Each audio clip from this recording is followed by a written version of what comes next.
While we're in conversation with political analyst Dr. Levy Ndou, joining us now via video link just to weigh in on President Cyril Ramaphosa's Q&A session in Parliament yesterday.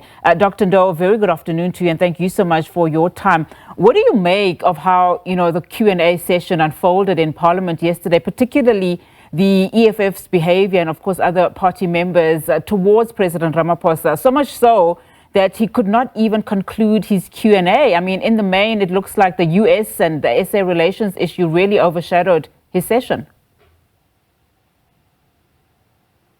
Good afternoon, Unati. Good afternoon to the viewers at home.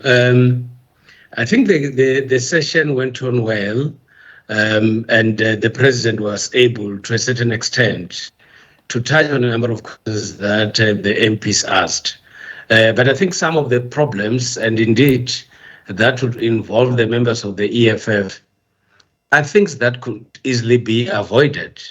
30 years into democracy, you would know that most of our government officials have got protectors, and of course there could be a space that's supposed to be placed.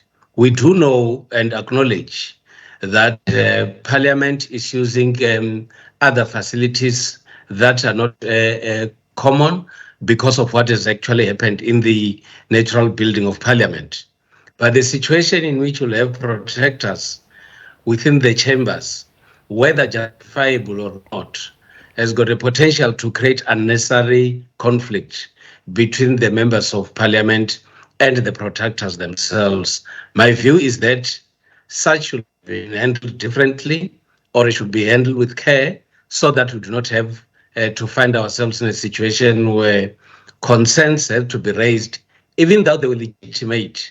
They had to be raised because you don't need protectors in the area where they were seated yesterday.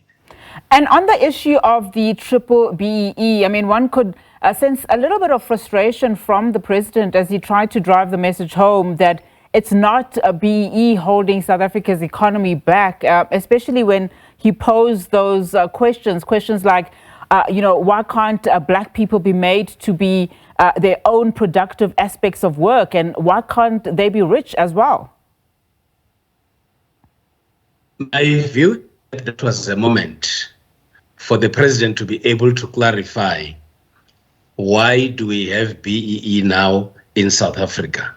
When parties go to their own policy conferences and their other gatherings, unfortunately, members from other parties will not be in a position to attend and also get the rationale why certain positions have been adopted and shaped in a manner that they are.